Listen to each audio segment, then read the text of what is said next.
It's hard to understand the way that you went out. I bet you're living with a little hint of doubt. Maybe next time when you gotta show your hand, you won't cut and run, you'll finally make a stand. 'Cause I know it's true, I'm finally getting to you. We're not through. Yeah, I know it's true, I'm finally getting to you.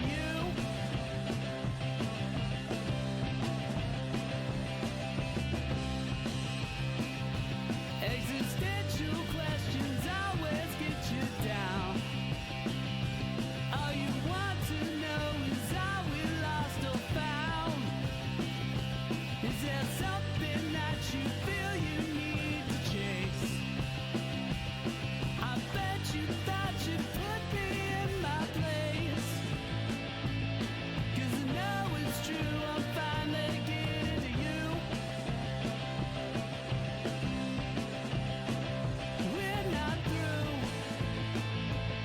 I know it's true, I'm finally getting to you.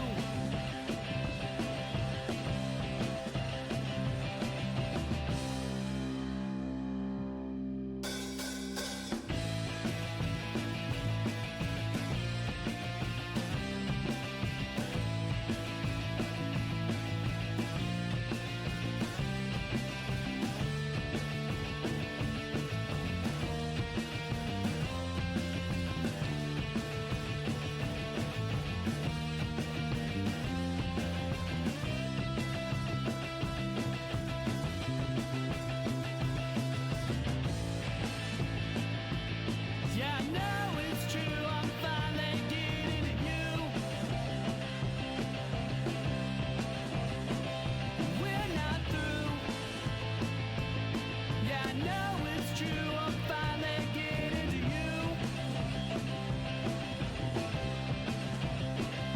You can run, you can hide, but inside, I'm finally getting to you. Yes, it's true. I still love you, but I am getting to you.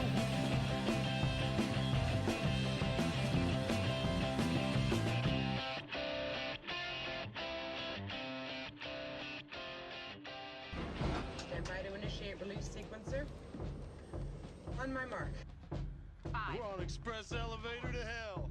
Going down. 2, 1. Mark.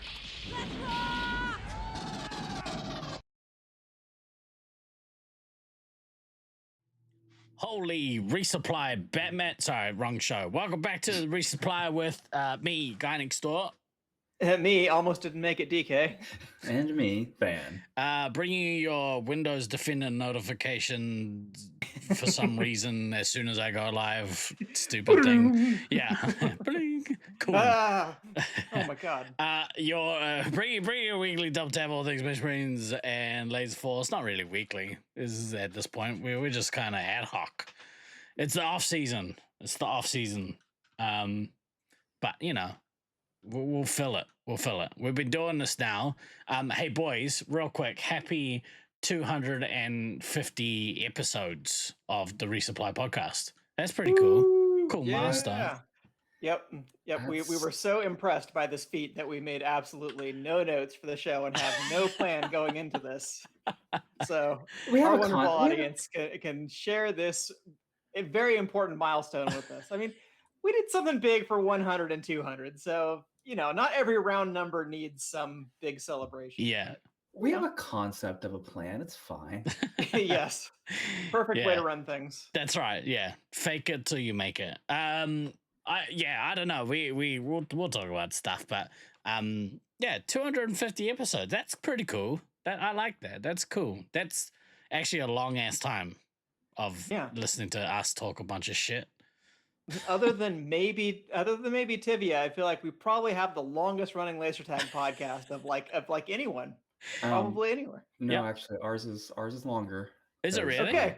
There we go. Yeah. Nailed See, it. that's something to be proud of already. Is Yeah. that what other psychopaths would make 250 episodes of a laser tag podcast or Yeah. laser tag adjacent podcast anyway? Can't say we It's- get deep into the laser tag content every week. we're first in longevity, fifth in quality. That's the Resupply slogan. You know what? That's fine. I'll take that ratio. Yeah. Because it's just about how long you are. Yeah. Well, yes, of course. Now watch. I'm gonna go investigate. There's gonna be like 2,000 episodes of some Laser Quest podcast. It's like ultra niche. Like we're not, but Yeah. Like, The oh, community actually, like, fuck these Laser Force dudes. They don't know. they They think don't they're know. special. Yeah. Whatever. What did you start on YouTube? Start on LiveJournal, sucker. It's nice to see you both. We weren't sure if we were going to get a DK today, so it's nice to have a full house. What have you been up to, boys? What's new? What's new in the world aside from, all of the horribleness?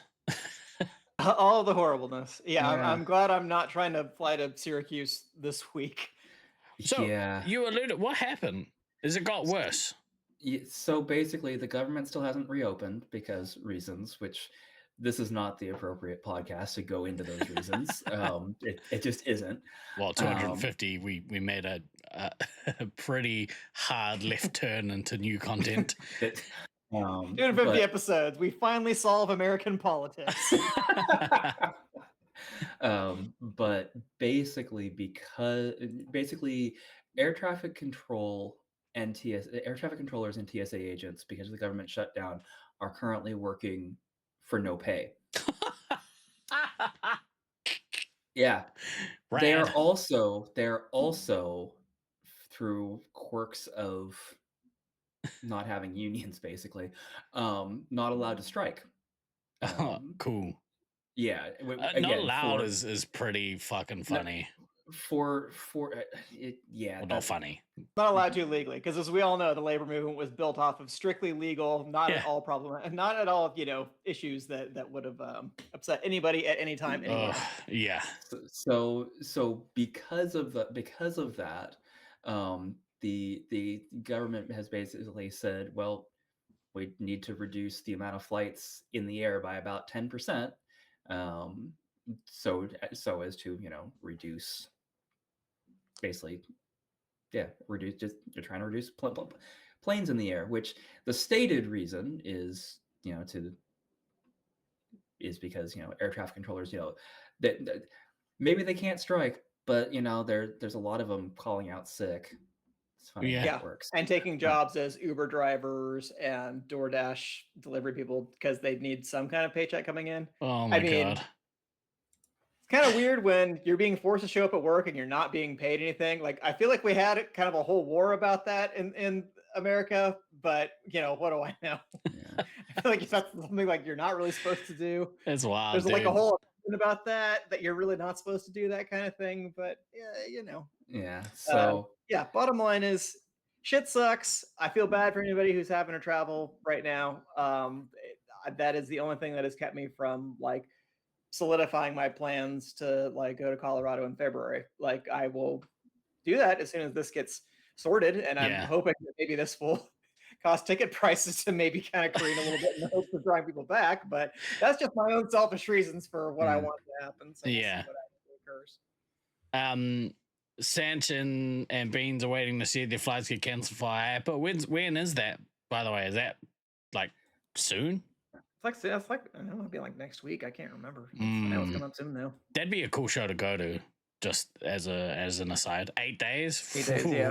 Nah, they'll fix it. They'll fix all the problems in 8 days, surely. Mm-hmm. Yeah, and it's not like we have the busiest travel days of the year coming up in a couple of weeks. So that totally won't be any problem. I'm sure we'll all be doing great. No one will be upset. Definitely, there won't be any tempers that flare at all. Yeah, it's weird because actually, I'm not gonna say that. Why not? Silverdale, my mate is touring the USA at the moment. Had to pull 3 dates, basically making the tour a financial loss, all because of reasons. That sucks, dude.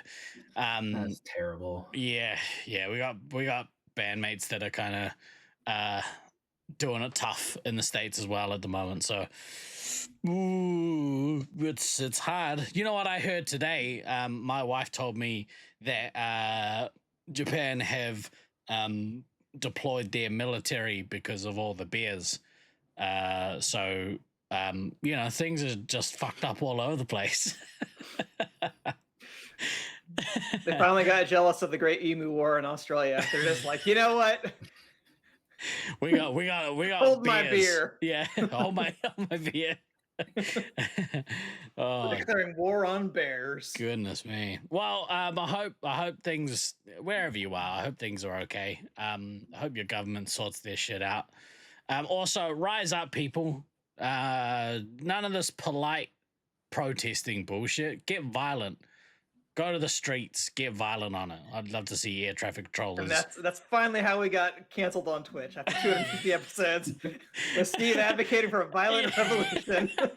Yeah. One of the hosts decided to riot, which, it's on my bucket list, so check. I've always wanted to incite a riot. Yeah. This is for a good cause. I got close one time. It was more of a commotion.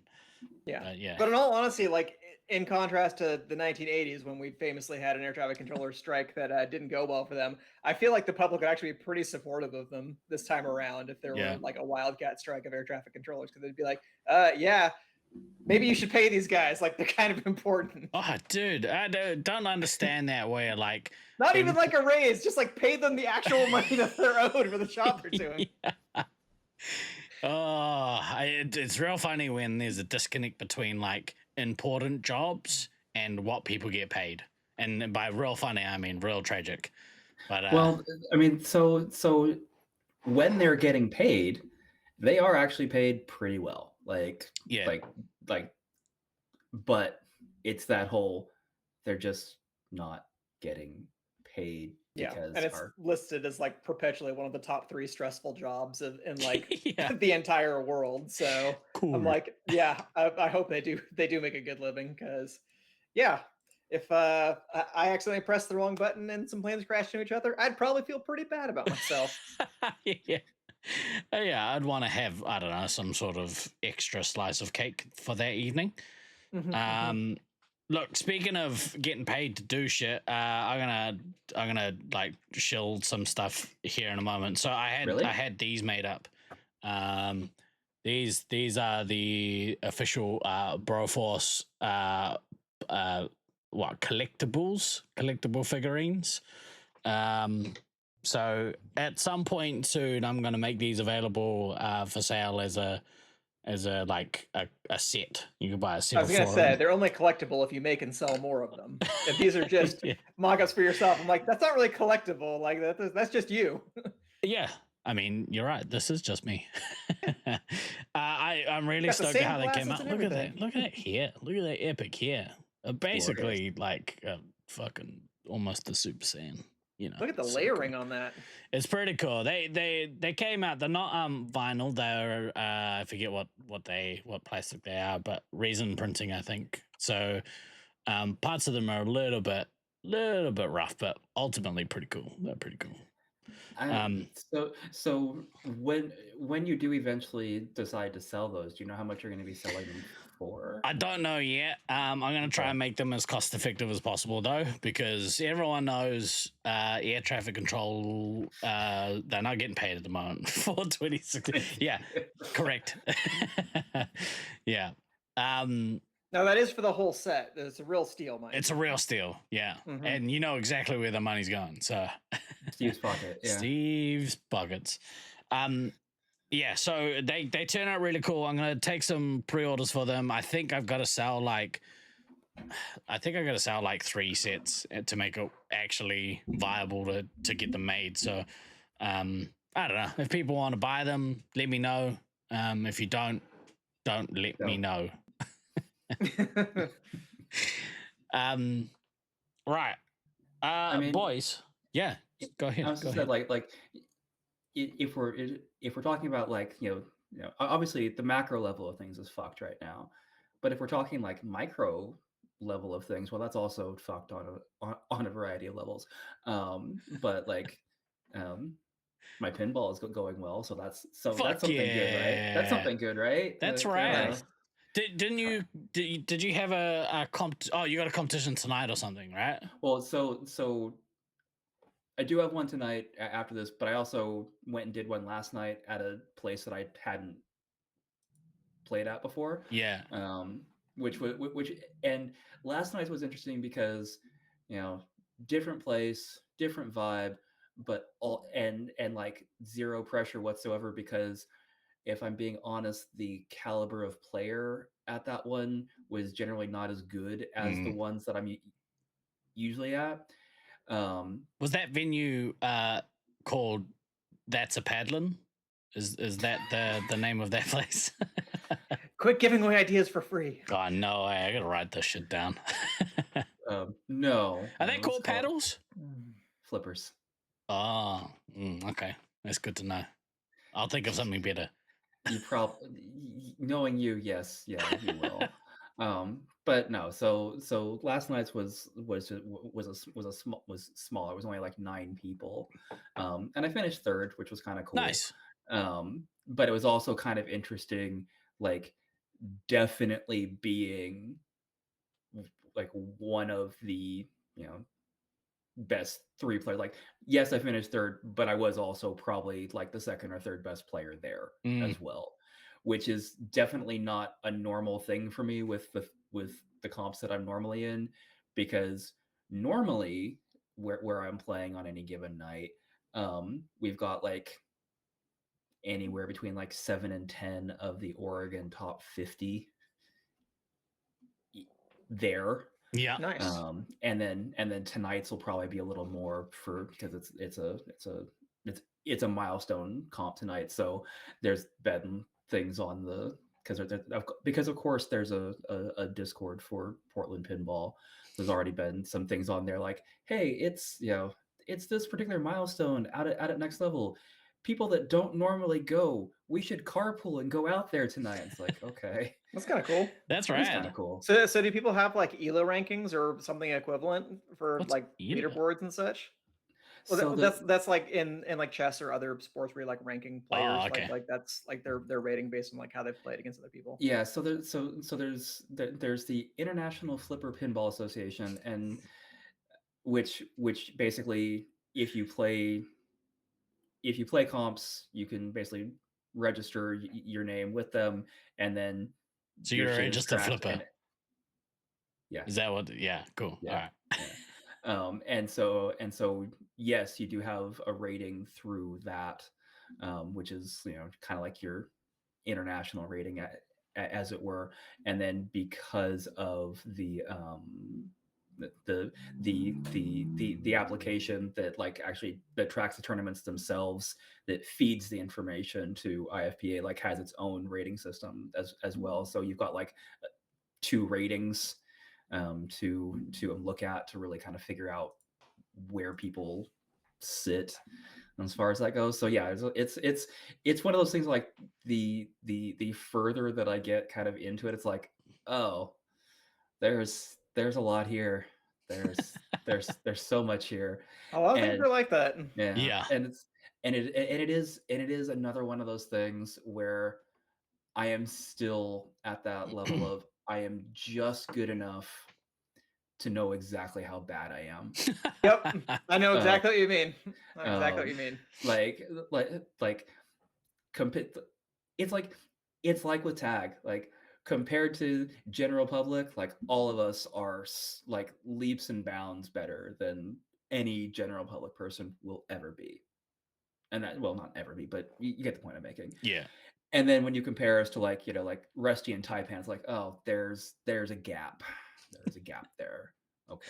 Yeah. And I am 100% like in that gap right now.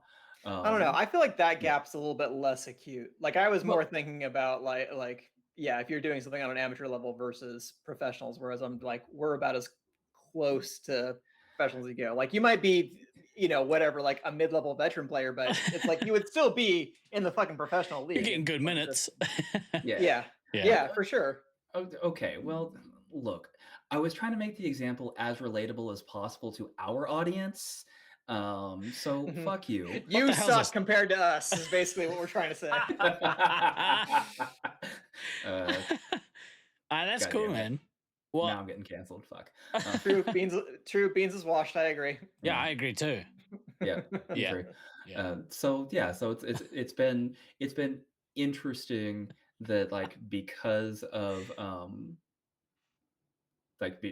because of like where I'm rated and some of the players that I'm playing with, like one of the main guys that I've been in and around, like he's a top 100 rated player in the world right Cool. now. And so like watching his gameplay and then like watching my own on like the same table later, it's like, oh my god, that is fuck. What? That is a What? lot So of what if he difference. got 12 times your score? Who cares?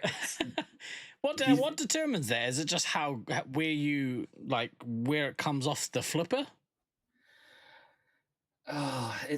It's all about like there's so much actual technique in bumping and nudging the table so that the ball actually does what you want it See to. nothing wrong with a little bump and grind.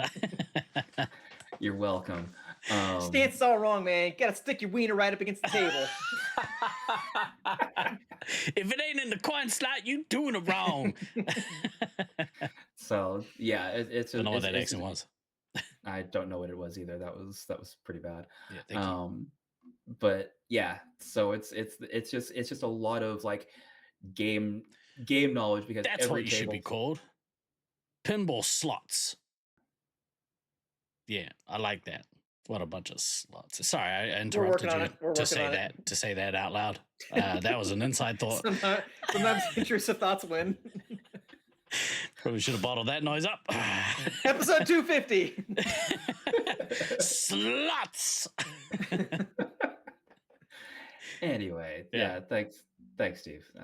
Yeah, we could move on. You've totally derailed me. Yeah, It's my fine. bad.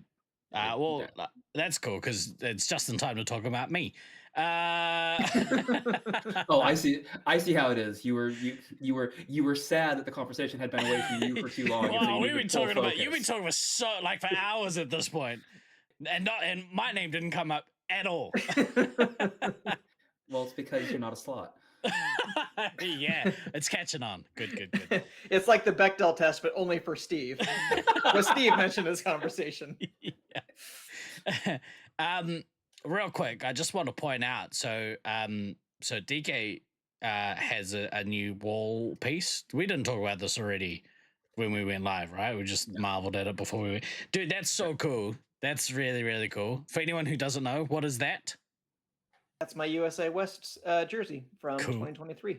Oh, and I believe you won some sort of prize that year or something? We did. We won the tournament that year. And Steve loves hearing about it every time we see him. Oh, I'm just glad you said my name. I was getting worried. But I say normalize being proud of your laser tag accomplishments. Fuck yes. Again, it is pretty niche, but there are lots of us who really do enjoy this game. And, however many trophies you've got, why not? Why not show them off? Why not like relive the good times and try to celebrate the things that have been a big part of your life? Yep. I've got so many asterisks framed on my wall. It's so good. They just sit up there. Yeah. No asterisks. I think you're right though, man. Like Snuffles, man, you gotta put your John Hancock on there, bro. You get over there and scribble on everybody that fly out to my house so you can sign it right now. Your arcade vendor has their tournaments on Wednesday, so maybe when flights to get cancelled. Yeah, definitely. You should become a slot. Beans, become a big old slot, and then you and Than can slot around town. Yeah. We're gonna push it on you. I really like that. I'm such a sucker for for framed things and collectibles and shit. So that's a really nice piece, and it looks really cool on the wall too. Yeah, turned out good, I think. Yeah, I think so. I think it's like I'm always tempted to get a couple of shirts, and then if you do something really cool, you can do, you know, like a front and back. But you know, that requires more space. Yeah. I mean, I was thinking about like what, and I could always turn it around if I want to. It's actually pretty easy to open the case, but I thought it was more important to display the team name rather than having my name across the back, because I really do think about that as like the team was the important element in that entire competition. So that's really what I most want to commemorate. And it always is. And it there are certain teams where it does feel more prevalent, if you know what I mean. Like it feels like the team is more of a cohesive unit, and like they really work together well as a team. I think that year you guys were absolutely that. And it's not that there was no standout play. It's just that everything was cohesive, and you know, you guys really seemed like you gelled well and actually really dug playing with and for each other. So yeah. Like we didn't need a carry player, so it's like nobody felt the need to like take that upon themselves, because some of the times you have a carry player because they're just so much better than everybody else, but sometimes it's because someone feels that they need to do that much more in the game. And it's like great players oftentimes can find ways to do more than their role really is suited for, but it's hard to do that all the time. And it's like, if you can just focus on doing your job and you can trust everybody else to do their job, it's like just the game is so much easier. I don't know what else to say. It's like, when I only have to do my job and not the jobs of like two other people as well. Wow, amazing that I can focus so much better. It's weird how that works. How do you feel? What do you feel about our team from 08 then? Like, do you think that like ours was all the way cohesive, or do you think Virus really carried our team that year? No, I think us in 08 was also an extraordinarily cohesive team. I agree. Like, so the rest of us doing what we were doing allowed Virus to do what he did in terms of like carrying the offense. Without the rest of us basically, like DK said, like doing it without everybody else doing the jobs that they were supposed to, Virus doesn't smash as hard as he does.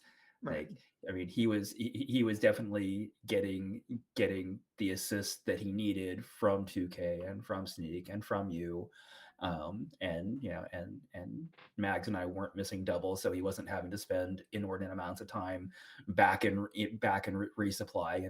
The rotations were what they were supposed to be. And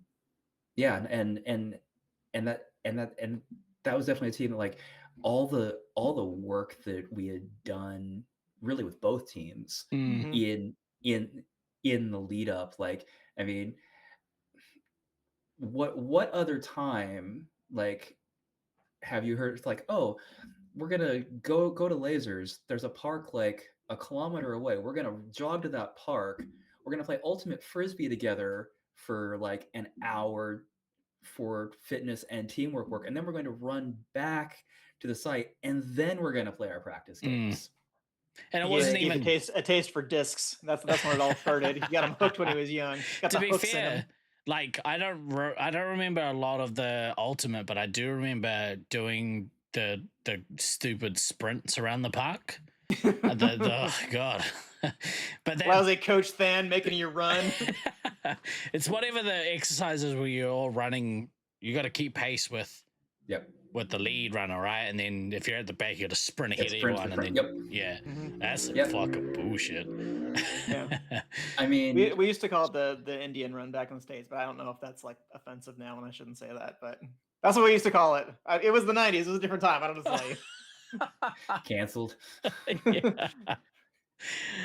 We had a good run, 250 episodes, not bad. Yeah. I heard like Bill Hader was on an episode of something where he was talking about that, of like showing old movies to his kids and them like being horrified certain things. Like it's like it was the 80s. It's different sensibility. Yeah, you have to understand. Yeah. It was different. It was different. Oh yeah, yeah. Oof. Yeah, you do go back to some of those 80s, 90s, and even bro, the early 2000s, Yeah. real like sketch. rapey.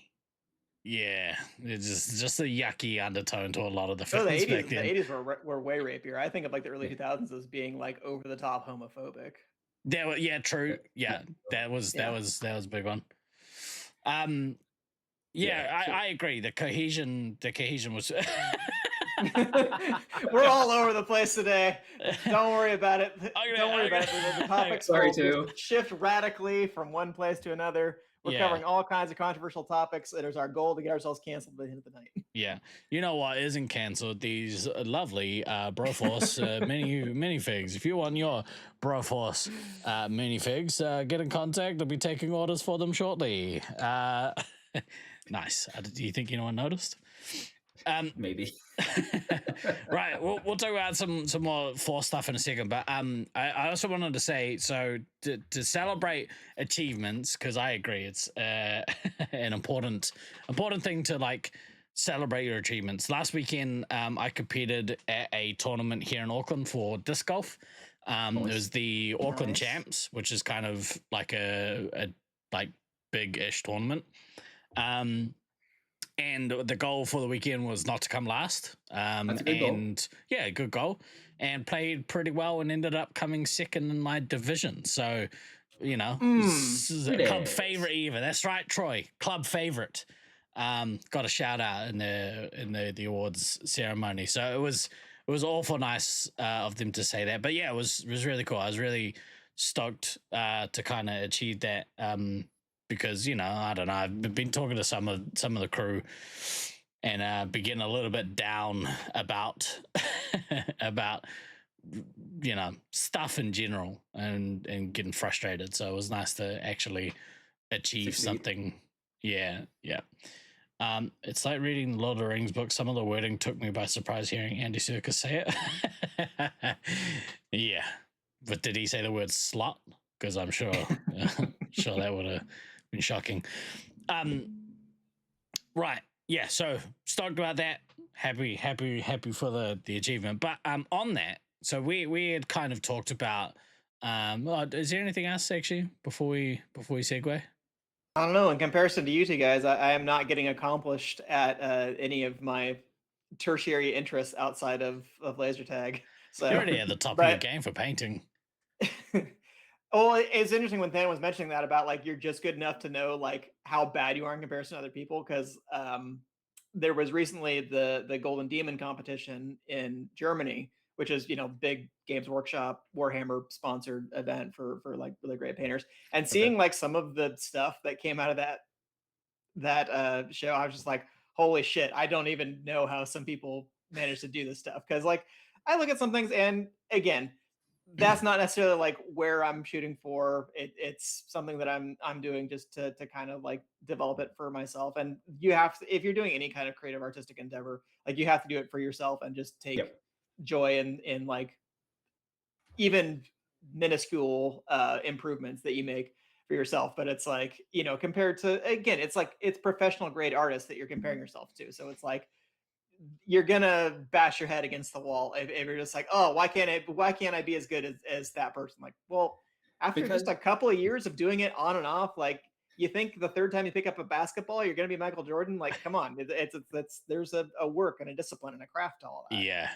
Yeah, you think you're gonna be as good as somebody who literally does this like, you know, 5 to 8 hours a day, like every day, and this is what they do. Like, yeah, it's hours to mastery and all that. Yeah, I see it a little bit in I used to see it in my nephew a little bit. Like he would try a thing and be kind of off the bat like interested in the thing and kind of show a little bit of talent towards it, but then, you know, it's like, oh, how did that, like, did you keep, you know, going? It's like, nah, couldn't handle like losing, or couldn't handle like not being immediately good at the thing. So I quit. It's like, guts, man. But I guess that maybe ties a little bit into what we were maybe going to talk about today. Hey, we've arrived at an actual topic. Amazing! Just by talking around, we actually got somewhere. So I had this thought, and it kind of was spawned off of like feeling a certain kind of way about Laser Force, but also disc golf, and just like a lot of things, I guess. But the question I posed to you guys was, if you maybe we'll put it in the reference or the frame around a Laser Force, because that's kind of what this show is about. But the question I posed was, how do you guys persevere with a thing when the love or the passion for it wanes? Shout out Hoodlum. But like maybe wanes or I don't know. You get ebbs and flows, right? For lots of stuff. But have you guys ever kind of thought about that when it comes to Force, like when it comes to Laser Force? Absolutely. 100%. Yeah.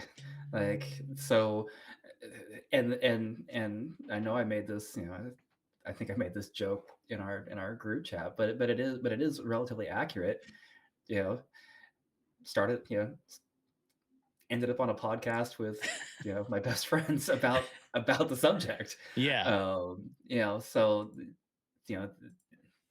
definitely over the course of the years, and especially in the last 11 years since I've moved away from Sacramento, because it's been that long since I moved away. Not that we've had a site for the last 6 years, so it's not like quite as dire as it could otherwise be. But yes. I mean, yes. Wait, yeah, 11 years, 2014. Yeah, that's right. But the point being that moved away from it. I don't, I haven't had, a regular site in that long, and I know that Sacramento, obviously we lost our site soon after, and quite honestly, if it hadn't already gone away, COVID probably would have killed it, like it did with so many things. Oh, there's no doubt. Yeah. No doubt in my mind. There's no way that location would have survived for various reasons. Yeah. Post-COVID. Right. So there's a practical reality where, like, even though sometimes my love of the game wanes to nothing, and I've definitely hit that a few times, kind of in one of those at the moment, for lack of being able to play and whatnot. The practical reality is it's like, oh well, even if I'm not necessarily fully on board with the game, like, I've got all these people that I actually enjoy spending time with, and so because I enjoy spending time with the people, and this is the thing that brings the people together, like, I might not be necessarily super like for in February, assuming that we have air traffic controllers and can fly places again by then, relatively safely. I may not I'm not actually necessarily overly thrilled about the laser tag. I'm very about the tag in February, but shockingly, and I know Beans just posted like, wait, I want to be around people. I don't necessarily want to be around people a lot, but the people that I want to be around, and tag is the thing that brings a lot of those people together. So if I want to actually see people that I generally like and care about and enjoy the company of, that's the thing that I'm going to go do. And usually once I get there and kind of get a couple games, it's like, oh, right, this is fun. All right. I do actually enjoy this. It's not just the company of people. I do actually enjoy this. But yeah, it's very much for me about the people as far as that goes. Too, I've been singing it in my head. I had it. I was crafting the joke. I'm glad I don't have to now. Yeah, I'm gonna pack shake myself, but yeah. Ew. Yeah, I think like so I haven't I don't know if I spoke publicly about this Nats so far, like about how I kind of felt about it. I didn't. This is the Nats just been for multiple reasons was probably one of my least favorite Nats that I've been to. And that's not to say there weren't many. Too bad. Fucker. No, I legit like that. I'm sorry to hear that. Yeah. That sucks. Yeah, it does suck. God damn it, and- Kodama. Well timed Yeah, comment Kodama. in chat to make us laugh at a serious moment, make it look like we're mocking Steve's pain. Which, don't get me wrong, we do mock Steve's pain on a regular basis, but right at that but moment, then I just felt a push it little- down and it's okay. Yeah, So that's healthy. there was a few reasons for it. Not all external factors either. And that wasn't to say I didn't have any like good moments that week, because that's not true at all. I had some really awesome moments that week. And you know, I've talked about the awesome stuff, like, you know, obviously seeing you guys and seeing the Broforce and watching Frosthammer do his set was so good. It was so good. That was It some good was times. so good. I tried to get him on the show today. Actually, we're gonna get him on the show at some point and do a recap, because I'd love to kind of talk to him Talk about through that that. evening, and also yeah. about his upcoming photo shoot, which I can't wait to see. And but What bears would like to go to war with. that's an innuendo if I ever heard one. That was awesome.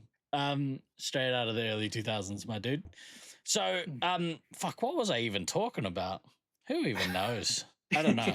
Talking about, okay, so Nats wasn't your best experience. So Yeah. you were feeling a little like your interest kind of waned after that. And I think like there was a moment, actually it was the members night after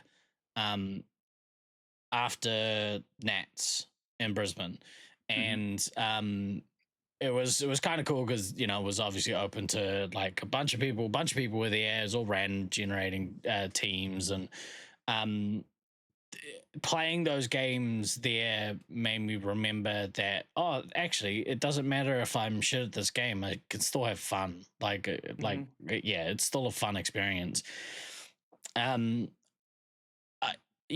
thing I've been trying to remember to do, because I think once we get to a point where the expectation is that we have to be as competitive and as high quality as we can be, that really takes some love out of the game, or maybe not takes it out, but it maybe puts a shield up. Yeah. You forget like why you love the thing in the first place. And that would, you know, it's kind of something I've been going through with like disc golf as well. Now I would say that at the height of my skill level for Laser Force, I would put myself, you know, I don't know, let's say top 20 players. You were in the elite echelon of players. Yeah, Like- for a small period of time, and maybe Like, again, not. we don't have like good individual ranking systems really, other than like MVP, which, you know, we've gone over multiple times here. Yeah. But, you know, like you were in the elite tier of players. Like if people mention the best players, you'd be on the list. Especially if you're talking about like positions. Like if you're talking Yeah. about specific positions, then yeah, I would say I was Like up as there. every player for sure. Yeah. And like that's a really cool thing. Like, so you know, in our very, very small pond, it's kind of nice to be, you know, at one point considered a, you know, reasonable size fish. But yeah, I think With that? no. but yeah, I think like when you're in your head, all the GD, when you're in your head about like, all right, I have an expectation of where I should be, and boy oh boy, age has become a thing that I don't know. Yeah, it comes for all of us kids. Yeah. Um, Welcome to yeah, my world. it's hard to it's really hard to separate out the competition for the love of the thing that you're doing. Um, but one thing that I found with like Force in general, one thing that's really helped the last I haven't been to tag in a few weeks. I haven't been feeling very well, but prior to that, we played a lot of the early like laser force game modes. We played, we mixed in a bunch of deathmatch. We played time warp. We played all sorts of stuff that I think we played photon, like all sorts of stuff that we don't play on the regular. And I think it's really important that when you lose the passion or the love for the thing that you do on the regular and are potentially good at doing, maybe going back to basics, going back to the start of when you fell in love with that thing, is a really good place to go to try and find it again. Yeah, I think so. Yeah, it's helped. It helped kind of heal the funk that I was in after Nats. Going and just playing tag with really fun people, and getting to run around for a couple of hours, and it doesn't have to be any more than that. And I guess the same thing with disc golf, like going and just like throwing frisbees. Like I realized recently that actually I really enjoy playing disc golf with the people I play disc golf with. And it's not so much about like, oh, I want to be really good at this game, but more so I really enjoy the banter. And so I bought myself a treat after the competition the other weekend. I bought myself a disc. I was like, I did really well. We're going to buy a new disc because I lost my favorite disc, and they're like $40 a pop, so not cheap. And so I bought myself a disc, and then I lost it in the water at our local park immediately. I was fucking like, I was real angry. I was real upset, man. And the guys We've that all I had a played moment with, like that. oh, dude, it was fucking infuriating. But the guys I played with bought me a replacement, and because they're like, hey, we really nice. enjoy playing with you, and you look really upset. Like, here you go. And I was like, that's real fucking nice. So I don't know, man. Like, yeah, if you're finding the passion or the love for the thing that you normally love, if you find that passion waning on you, maybe it's time to take it back to the roots, find the root cause of why you do it in the first place. And then if you can't recapture that love, maybe it's time to let that thing go. I don't know if you guys agree with me on that, but Well, I feel like I fall a little bit into both the camps that you're talking about, because yes, on the one hand, it's like if you can't get that passion back for something, especially if it's something that you have to invest like time and money in, that yeah, maybe it's time to put that aside and try something new, try something different. Doesn't mean you're never going to go back to the other thing, but maybe like explore some kind of new interest, like be curious about something else. Like I think that is honestly what stops people in middle and older age. Sometimes it's just like the fear of jumping into something new, because like how hard it was to get into something in the first place, and now you have less energy than you used to. So it's like it's hard to muster things up for that. But like if you start to lose that kind of curiosity, like that's what starts aging you even faster. And like seriously, you can like do studies on that among like older people who have like more interest and who have like better social connections. They tend to be healthier and live longer just generally, because like those are the things that I would say just fundamentally connect you on like a human level and make like being human worth it. Because most of the time, like just inhabiting this meat shell is sometimes not great. You're gonna have some bad times, but now and again, it's like there Sometimes are you're gonna some have two things. assholes. It's a problem. Yeah, Sometimes you don't it's a get paid for your problem. job. It's a problem. Yeah. It's not great. It's not great out there, but Yeah. you look for those little connections because, like, I would say that the closest that I felt like I really came to voluntarily hanging up was like after 2017 because I was like super gutted after that loss. And I mean, Sacramento? yeah, Yeah. yeah, in Sacramento. And I talked to you guys about it. Like that was even a whole podcast episode. I think the first time I came on the podcast was talking about that because I wasn't planning to go to Brisbane in 2018. I was just like, Sucker. I'm like, it's not worth the time. It's not worth the money. Like I've already been there. I know that I'm not going to win. Like I had my best shot last year, et cetera, et cetera. Was just like feeling super down about it. But then like sitting down and thinking about it and like, well, look, all the people that I really like are going to be there and people that I'm not going to have. I'm glad in some ways that I've actually had more opportunities to see some people in the Southern Hemisphere than I thought that I might. Like I had, that year and 23 and this last year to see you and to see the Oakley guys and to see the people from Brisbane. So like I've had opportunities to do that, but that's only like 3 additional opportunities I've had to actually spend time in person with some of those people. And it's like, you don't want to give that up. That even if you're not, like you said, feeling super stoked about the thing itself, like the social connections are worth it. And I mean, that can be true for a lot of things. Like I would say that that's advice I would give to people who like aren't stoked about their job situation either, where it's like you get to hit this age and you're not super stoked with your career, with your job, whatever. But think about like, well, if you can at least like make some good relationships with people that you work with and just enjoy that work environment, maybe it's not exactly what you wanted to do, but that can be better. Conversely, you could be working your dream job, but if the people are absolute shit, like it's not going to be enjoyable. So it's like the social connections at the end of the day are the important thing. And I've tried to like keep that in mind. And especially like after COVID, partly because I started teaching online more, but these things are all wrapped up together is like, I don't want to skip opportunities to go and play because I know how valuable it is. Also because I don't get to play on a weekly basis. So if I want to go play, I have to be intentional. I have to make an effort to go do that. But that means like budgeting things out. That means buying expensive plane tickets. That means planning for time off and all those kinds of things. But it is worth it to keep those connections because like you guys are some of my best friends. Like Aiden and Autumn, I talk to most every day. They're some of my best friends. And it's like you want to go do things with the people that you care about. So yeah. But it is like at that same time, like you were talking about, Steve, it's managing that kind of competitive instinct. And I'm worried it's like that's where I'm like, I'm not quite there yet, but I know at some point I'm going to hit some kind of wall where it's like I can't perform at the level that I know that I want to. And it's funny that I was watching Luke's podcast the other day, and this has come up. He's brought this up like multiple times about like he thinks that I underrate myself and doesn't know if I'm like sandbagging or whatever.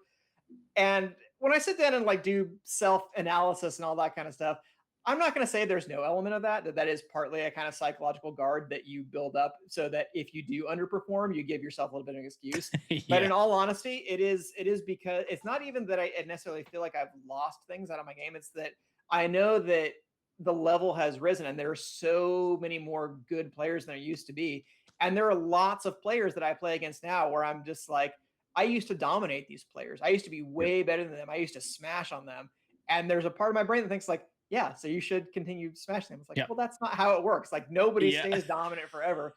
Other people improve their game. And as people get older, like you're going to fall off a little bit. So I am trying to like be honest with myself and say that I do still think that I have a lot of things to contribute to the game, especially like at a mental level, just bringing in the experience and all that kind of stuff. So I'm certainly not ready to give it up. And I hope that I can still be on some competitive teams in the next few years. But it's like, I know that's coming, and I'm trying to like psychologically prepare myself to, at some point, if you want to keep playing tournaments, you might be a B team player. And are you going to be okay with that? Like, are you going to be able to handle that when you're used to like I want to be competing for, a top 3 spot in basically every tournament. And that gets harder. Like, I feel like Syracuse next year is going to be really hard. It's going to be a really competitive field. And I think that there are going to be people who want to make the podium, and there's going to be teams that are disappointed they don't get there. Yeah, I agree. And I think there's a lot of like, by the sounds of it, young locals as well that'll be gunning to kind of put their mark on that tournament. Sure. Yeah. And DK, you comment about like the like losing a step and just physically not being able to do the things that you think you should be able to do inside the arena. It's like, well, welcome to my world. Because I mean, I vacation in your world. Yeah, It sucks. but I mean, DK, we had this conversation, multiple times during Nats, while we were relaxing at the end of an evening and trying to figure stuff out. Just like, just me had like, I think I had like a slight, it's like after day one, I had a slight just kind of mental like fuck, because I realized that I couldn't actually do certain things physically that I was expecting to be able to do. And some of that's age, and some of that was, lingering injury that that I'd picked up, the 6 weeks beforehand. We Which both got again, derailed a little bit by injuries that were not necessarily something that we were planning on. Yeah, I mean, granted, I'm really glad that injury happened when it did, and not like the week before now. Because if it had happened the week before, you've been fucked. Things would not have gone well for us. Either that, or I would have been taking more a leave than would probably have been healthy for my liver on a daily basis. It's so funny. It's gonna be you'd be pounding your liver harder than the people who are binge drinking every night. I was just gonna say the substances that we were taking now are vastly different than 20 years ago. Yeah, it's so funny. Breens brings that up too, because that was like a whole conversation in the 24 Nats of some people being like, I can't believe he's even thinking about playing. Like, that's so irresponsible. I can't like the captains in the tournament before that, they shouldn't let him play. I was thinking, I was like, if I had a broken, but if I had a cast on my head, like, you would not have kept me in 2023. You wouldn't have kept me out of the maze in Auckland. If I had a broken wrist. I'm like, cast it's is fucking easy. taped up. What's gonna happen to that? Yeah. Like, I don't care. Yeah, it's not my leg. I don't need my arm that much to play. Who cares? Yeah, all you got to deal with is like the sweat accumulation. that's about the worst of it. Yeah. Well, and the writhing agony pain. Just quickly, I wanted to shout out Beans because I did see a video go up. I think you bowled a perfect game. Did you bowl a perfect game the last couple of weeks? Beans, did I see that correctly? That's really cool, bro. Well bloody done. That's really impressive. So two in the last 4 Okay, so what I'm hearing is that he's a better bowler than he is a laser tag player. That's cool. Yeah, I'd be real impressed if you did that with a broken wrist. But if it was your dominant wrist, yes. Yeah, true. Not that other guy. He just kind of flaps around in the wind. But well done, bro. That's really impressive. I barely get over 100, so well done. I got a perfect game once on Wii bowling. That was just Al at work. It was AI at work. That is right. Al also suffered a pretty horrific injury. Just stopped him playing disc golf for a while. But I'm glad that he seemingly is on the mend. Yeah, I don't know. That's kind of the thing, right? Is like maybe I don't know. If a thing is important to you, then maybe some sort of this medical report is depressing. I mean, he's not wrong. I'm sorry, Gray. Age comes for us all. Well, he shouted before, "I'm gonna stay young forever." Bro, your hairline is saying something completely different. Fuck off. Did you? Oh, okay. Don't listen to I that. just made that joke. Did you? Did I talk over it? Yes. No. It wasn't about Steve. He didn't care. You didn't talk over it. You just ignored it and then made it like 3 seconds later. PC's further behind than your hairline. Well, I was gonna say, because Gray said earlier he's gonna stay young forever, and then I was all like, well, like, that's not what your hairline says. Oh, what a joke. Such a good joke that I made up. Yep, that you 100% came up with by yourself. By myself. I think I missed you saying it because I was thinking about the joke. Thus proving that yes, it is all about Steve, and he does not pay attention to anything that DK or I say on a regular basis. I'm a big fan of Hammer. What's your name? Hammertoss? Something like that. I don't know if it, like, I would say also, and this is coming from someone who hasn't gone down the therapy route, but like if you do a thing that's really important to you, I would imagine that like seeking some sort of therapy to help like come to terms with, you know, being okay with, oh hey, you're getting old and you're probably not as good as you were in your 20s and or early 30s. Could be a goer, but yeah, I don't know. Like it was a question I had pondered recently because I was getting pretty down about all of the things that I really enjoy doing, but aren't really not amazing at anymore, and my ego can't handle it. So, well, sometimes it can. Most of the time, it can't. But I think it's a pretty common thing, right? Like, is that something? Yeah. Do you guys think that's something everyone goes through? Yeah, I mean, probably. I'm in addition to it with the lasers, like I'm having it right now with my soccer as well, because I just hit a point, like literally kind of like in the last like 2 weeks, where I've realized that I can't physically manage playing 2 games in one night anymore, which is not something that I've necessarily done a ton, but it's something that comes up because I'm playing on 3 different teams, and usually about once or twice during a season, I'll have a night where I end up having to play 2 games just because of timing. And it's always been fine. It's always been fine. It's always been fine Until it isn't. And now it's like I got through 1 game the other night and got home and realized that if I had to have even attempted a second game, I wouldn't have been able to because my knee was too sloppy to do it. It's just like sloppy. Ben's knee braces into the chat. That's really funny. Yeah, I mean, I don't. Yeah, sloppy. I don't have a bit better way to describe it. It's a. I don't think it was sloppy. Sloppy implies like some level of lubrication. I think yours is like literally your bones are just scraping together. I forgot. I think I forgot to ask you actually. Crunchy, not sloppy. How was your 50th? You mean 250th, right? What we're celebrating right now? Yeah. That's what you're talking about. Brilliant. That's a way better joke. Ooh, damn it.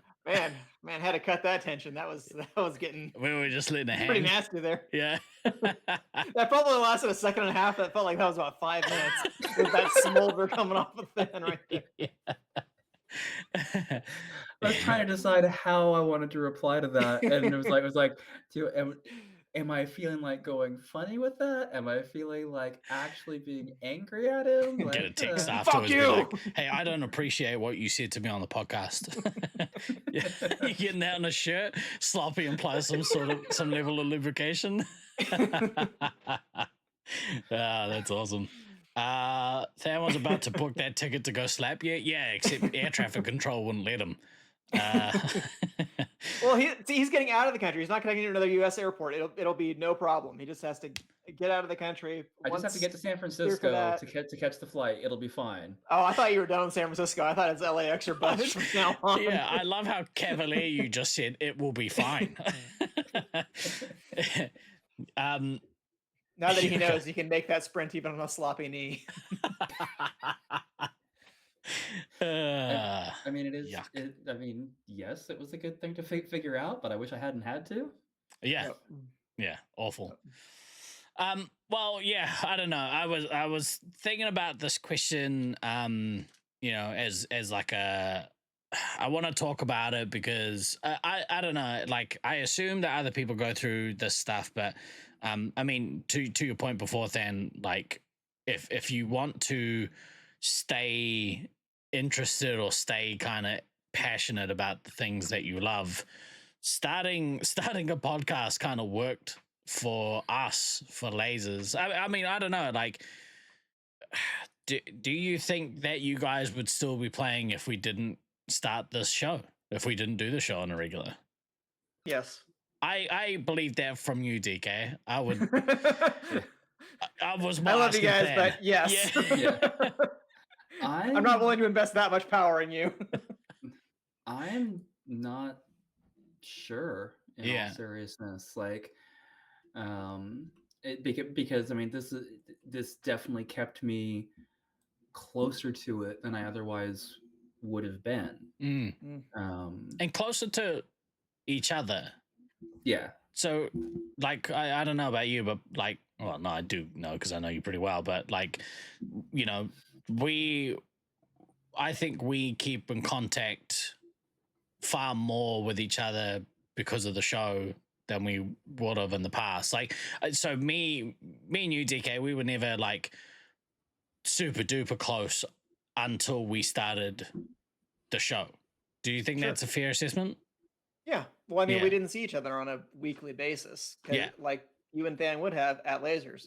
Obviously, I'm closer with the people that I played Lasers with on a week-to-week basis. Yeah. By and large, and I've stayed closest to the people who continue to travel tournaments and who do stuff like I'll have semi-regular D&D games with. Like, obviously, you're going to be close to the people that you're spending more time with. But that I would say that's definitely true. And I've thought many times about like, well, honestly, we don't really need the show. Like, we could just hang out. Sometimes I don't always relish the idea of being on camera, but there's some of the problem is like, yeah, but would you though? If it wasn't like this little thing that it's like, oh yeah, we're gonna have a show, so that gives us a reason. What's the push, right? To spend time together. Yeah. There's no reason I couldn't be seeing people from Lasers, like at least who live locally, on a weekly basis. But a lot of times I might only see them for a tournament because that gives us a reason to go and do a thing. So it's like you kind of still need, like, as much as I don't like social pressure and obligations, like, again, sometimes you need them. That's just kind of like the kick in the ass that a person needs. And I mean, speaking to that, as far as like something everybody goes through, like there's a reason they call it a midlife crisis, not a midlife happy time, Steve. So, you know. Yeah, I'm gonna shave my head and buy a Porsche. That'll be my midlife crisis. Actually, I think mine is going to Japan. We're going to Japan next year. We've enlisted. We're gonna go fight a bunch of bears. It's gonna be sick. Okay. Yeah. I was wondering if that was going to be the focus of the trip. I'm gonna bring 2 bears home, as rugs. It's gonna be sick. But yeah, I think like sometimes you need having the reason is the good push that you need to kind of maintain like communication on a regular. Like the friendships are always there, but like, not often the communication stays like constant. So it's nice to have an excuse, like a reason, an actual specific reason to I don't know. It's like it becomes a pillar, I guess, of your relationships. Well, there's a whole thing that like there's a secondary practical reality that like a lot of us are more naturally introverted. I'm not looking at you, Steve, because you're generally exclude not. Me. No. In this particular aspect, I am 100% excluding you. For the most part, you know, the personality type that, you know, Lasers tends to, you know, bring into its ever embracing arms are, you know, the socially awkward introverts that, you know, don't necessarily have, you know, community anywhere else. Like I said, we're either the jockiest nerds or the nerdiest jocks. I don't remember which one it is, though. It's yes. Yeah. The answer to that question is yes. And so, yeah. So having the reason to actually like not say remember, but go like, oh yeah, I should you know, message insert person here because of this reason, like because like naturally, like I generally like won't actually naturally like just reach out to people a lot of the time. Like there usually has to be some trigger to go, oh, I should message this person for this reason. And a lot of and I know a lot of my friends are the same way. Mhm. So there are people that if I don't necessarily have a reason to talk to them, or they don't have a reason to talk to me, like I have friends I don't talk to for 3 or 4 months, and then we'll randomly message each other, and it's like no time has passed, and that's fine. But having the reason to do it, having the social pressure to do it, whatever, is also kind of helpful Yeah. sometimes. Mhm. Yeah. Guilt. No, there's no guilt. Yeah. Yeah. I don't know. Like this show has man, I love people. Not really. I love certain people. Yeah, some people. Well, okay. If we're going to get mildly serious here again for a minute, and I don't think I am unique in what I'm about to say. Going through COVID and the isolation that brought did make me realize, and the COVID, and then the divorce, and then everything else. Like there's a whole bunch of things here. Yeah, pretty Going fair. through all of those things did actually make me realize that I do actually need to be around people more than I thought I did. Mm. Mhm. So yes, from a serious standpoint, there is a level of, oh yeah, I know this is also good for my mental health. Generally, sometimes being around you assholes is not good for it, and that is a whole other that's a whole other show. But as a generalized statement, like it helps. It helps keep me balanced. It helps keep me from descending into dark spirals, which is, really fucking fun when that happens. Mm. Oh yeah, for sure. So yeah, there is that level of, at a core of being serious. Yeah, yes, I do actually apparently like people more than I thought I did. So fuck you, Gray. Single about. Yeah, okay, cool. Well, yeah, so what I was gonna say before was I think for me personally, I don't know if I would have kept playing lasers outside of, like, after COVID happened, if not for continuing to do the show. But I don't know, maybe it's hard to kind of know. But yeah, like it's been really helpful to have new blood come into the site and enjoy. Like I really enjoy playing against Essence because the dude's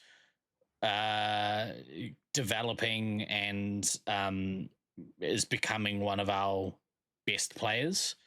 Nice. And Yeah, no it's doubt. equal parts. It's equal parts like enjoyable to watch people go through their progression because when you see it happen in somebody, like it's always nice. And then the flip side of that is it sucks when somebody new comes in and you see them be average and then they start overtaking you because that's another hit to your ego. But that's definitely like a lesser part of it. I much prefer people get real good and kick the shit out of me. Especially when they're from your site, because you're like, well, now we can be on Nats teams together. Exactly. Yeah. At the very least, you know that the site is like healthy. Yeah. And you kind of hope that like they have their kind of like cornerstone reason. Is that the correct term? I can't remember the term, but they're like their reason for playing is like, a strong one. Yep. Yeah. You're making me think, for whatever reason, there have been, I'm not gonna like name anybody specifically, but like people who have come through and who have been good at laser tag and I've like enjoyed seeing them develop it into players. But then it's like when tournaments come around and then they have no interest in going to tournaments, like I kind of like stop investing in them personally. I'm like, I feel kind of bad about that, but I'm just like, oh, I mean, I want them to keep playing and all that kind of stuff, but I'm just like, am I gonna like go out of my way to help them as much as versus some of the other Absolutely players who not. have expressed interest in actually going to tournaments? Absolutely not. Like I don't know. Maybe that's shitty, but I don't know. It is what it is. You only have so much time, energy, and effort to expend on people, Mhm. and let's face it, you know, there can always be a core of selfishness to the things that you do. You know, that selfishness might help benefit other people, but you're allowed Yeah. to be selfish. Mhm. Yeah. And being in that thing of like, oh well, you know, my goal is to make sure that we have tournament ready players that can go to tournaments. Mhm. Oh, I've invested this time in you, and you have like, and it's not that you can't go because, oh, I just don't have the money to do it. Like that's different.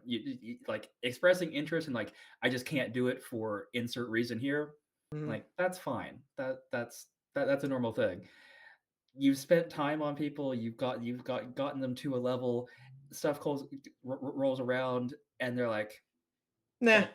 that seems really dumb. And it's like, But it's so good. really is. Yeah. Yep. Yeah. Or I mean, it's come up on like on Space Marines nights too, where we'll have some players who are just like why do we have to be like so serious all the time? Like why do we have to have these super intense practices? Like I don't necessarily want that all the time. And I feel like one point when I got frustrated with somebody, I'd straight upset him. I'm just like, if that's how you feel, then go play Friday nights. Yeah. Like this is the night where we're trying to like better ourselves and push the game as far as we can outside of a tournament structure, obviously, because Yeah. that's really where he does. But it's like this is not just for tournament preparation or tournament training, but that is an element of it. Yeah. And if you really want to be part of this, you have to embrace that element of it as well. Or it's a like, I'll sit out the practice games, but you have to be okay being like, yeah, you're probably maybe not going to play as many games during the night if you're not willing to go into like the uber competitive games. Yeah. Just kind of consensus, right? Like that's usually the majority of the people are there for that.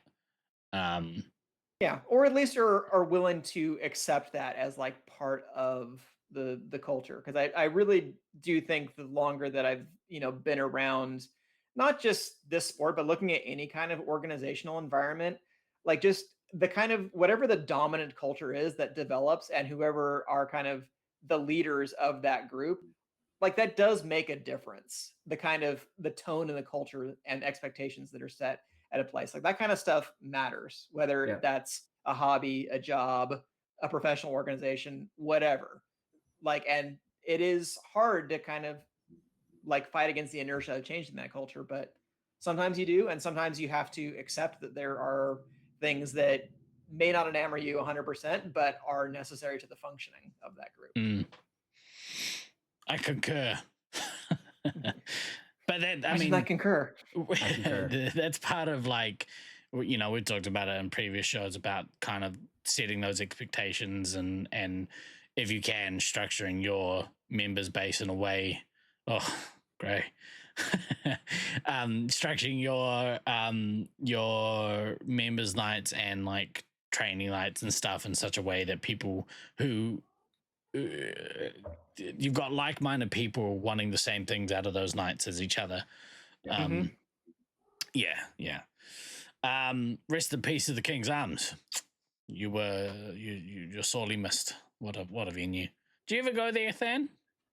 Never got there. That's a shame. Good venue. Real good venue. They're all gone. Too bad. They're all gone. All right. One last thing.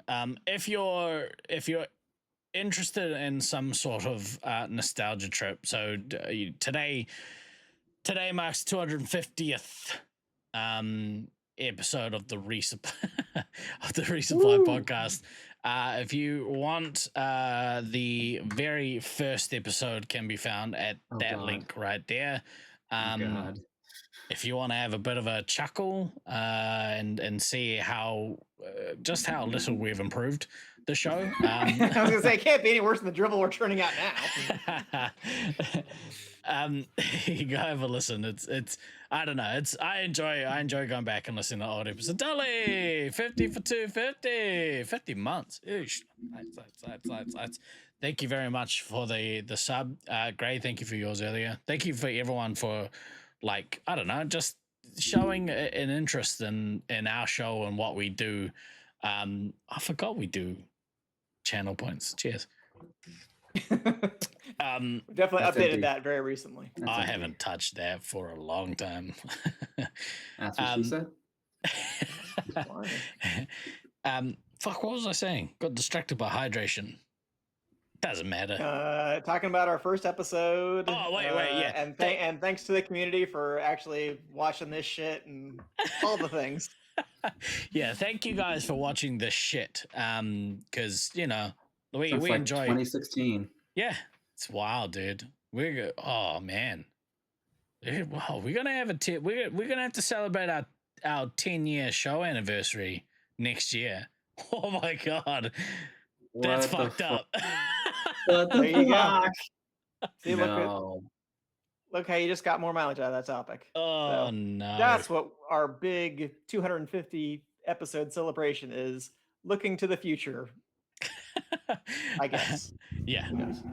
it's good. Oh, the lion. Sounds like you need to fly in for Nats now. We could do an in-person. Oh, we should do some sort of like live extravaganza. Well, I mean, we could, but Extravaganza is such a relative term. yeah, it's gonna be hard though because I already committed to hunting bears in Japan next year, so that's gonna be an expensive trip. They're not paying us. We're us and the air traffic controllers of the world. Amongst the most marginalized of people.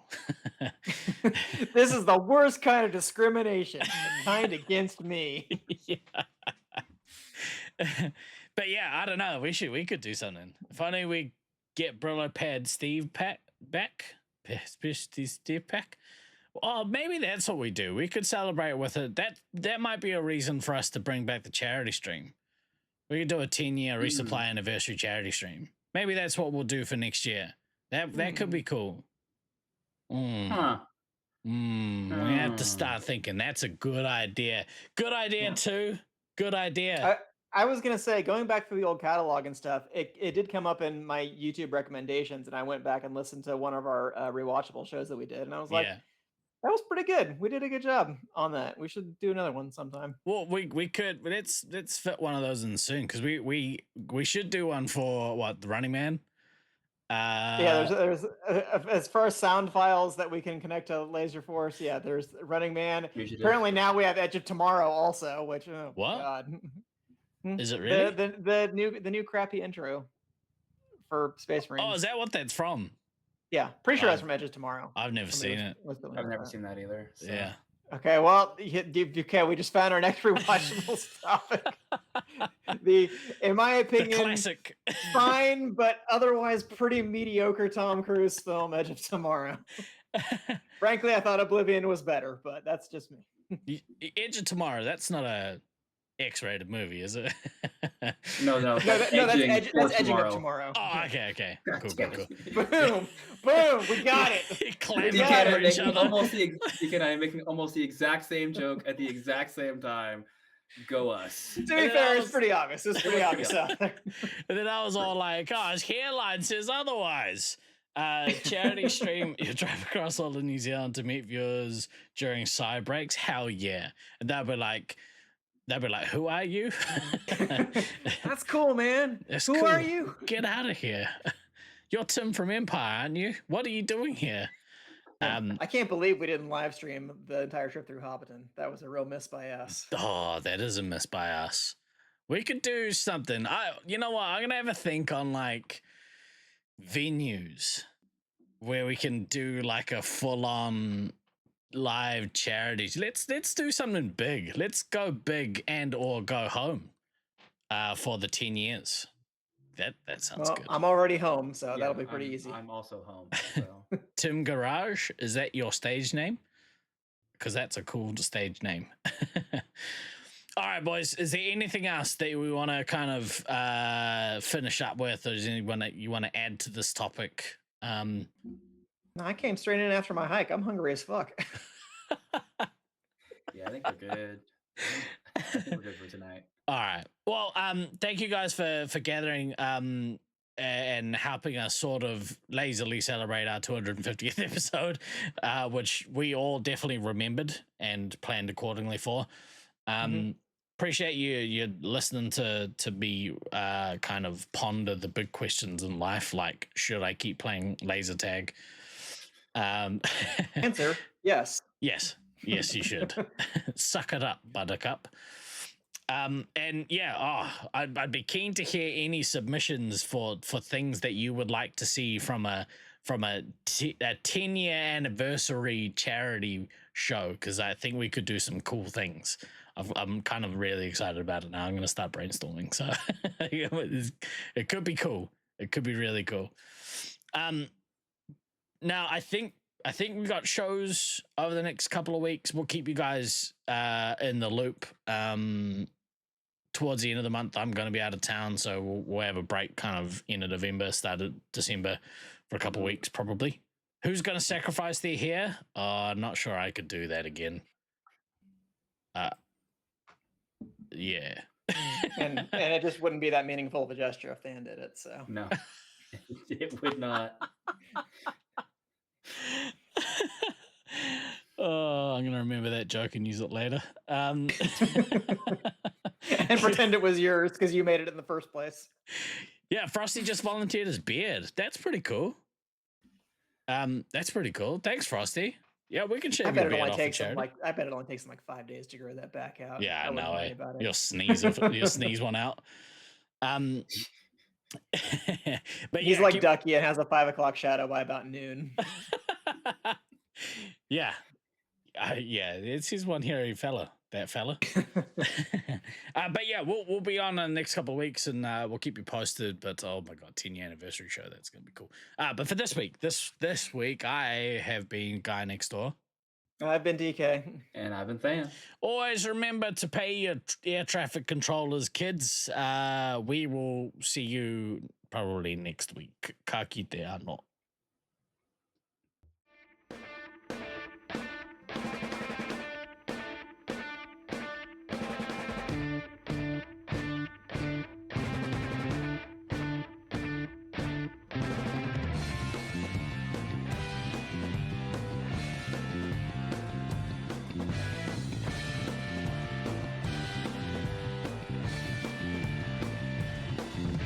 I've been throwing daggers in the night. I've been chasing all the stars, stealing all their lights. The cut so sharp, cut so deep. If they seem to hit their target, must be what we reap. 'Cause you don't know what I know. You don't feel the way I feel. And all these places I wanna go makes me wonder if my looks could kill. I've been throwing daggers in my dreams. If they seem to hit their target, it's harder than it seems. 'Cause you don't know what I know. And you don't feel the way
places I wanna go. Makes me wonder if my looks could kill.